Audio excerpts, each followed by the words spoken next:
Mais pourquoi tu veux devenir vibe codeur? Est-ce que tu t'es déjà posé la question? Est-ce que tu sais qu'est-ce que cela implique aussi? Parce que c'est le nouveau mot à la mode, hein, depuis, fin 2025.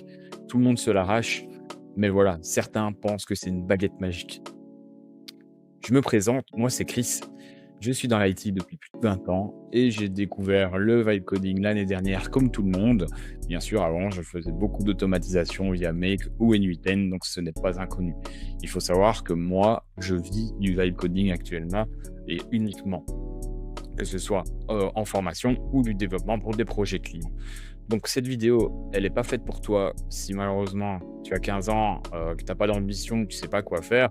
Par contre, si tu veux devenir un vrai vibe codeur et éviter d'être un peu malmené par tout ce que tu vois et procrastiner sur YouTube pendant, des jours et des jours sans savoir ce que tu veux faire, alors tu es au bon endroit.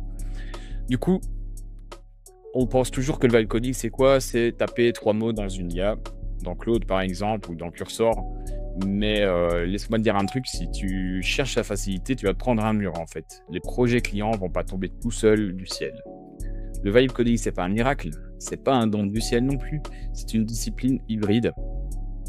Aujourd'hui, je vais t'expliquer pourquoi, pendant que tout le monde panique, moi je m'éclate en fait. Le problème de 90 des gens qui veulent se lancer aujourd'hui, c'est qu'ils sont bloqués dans la théorie infinie. Vous les connaissez, ils achètent toutes les formations, ils comparent les méthodes pendant des semaines, ils se demandent ce qu'il faut apprendre, le Rust, le Go, le Python, le Next, etc. avant de commencer.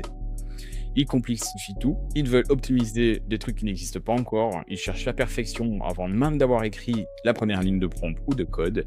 Et moi, pendant qu'ils font ça, le monde il avance, les clients en ont besoin maintenant, et pas dans 6 mois quand ils auront fini leur 12e tutoriel sur YouTube en fait. Si t'es un vrai vibe codeur, il faut pas regarder 30 vidéos pour commencer à ouvrir Claude et à commencer à vibe coder. Alors, c'est quoi ma vibe à moi? En fait, le vibe coding, c'est l'art de garder le flux. C'est transformer une intention business en une solution technique sans laisser la syntaxe casser ton élan créatif.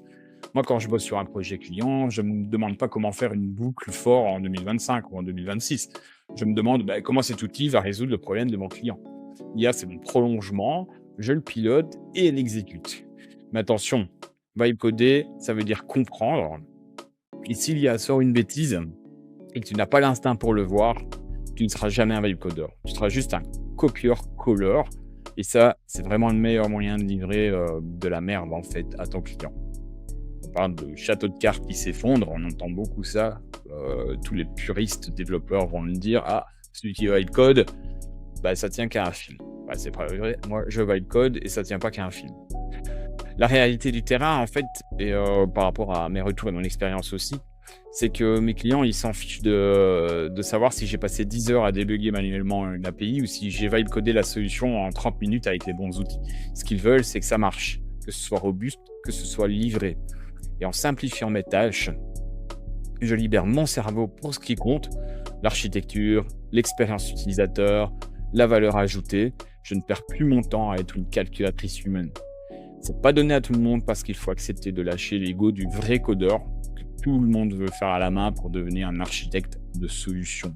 Alors, si tu veux toujours être vibe codeur et si tu es prêt à arrêter de suranalyser et à commencer à construire, bienvenue au club. Mais prépare-toi à bosser ton intuition tant que ta logique. La différence entre nous et le reste, c'est qu'on a choisi de nager pendant que certains, eux, lisent les manuels de bord de la piscine, par exemple. Donc, dis-moi en commentaire, est-ce que tu es plutôt du genre à polir ton code pendant 3 jours ou à vibrer un projet en 3 heures? Je réponds à tous les commentaires et surtout, n'oubliez pas de vous abonner pour la suite de l'aventure. C'est reparti maintenant sur ma chaîne YouTube. Vous pouvez revoir mes anciennes vidéos aussi.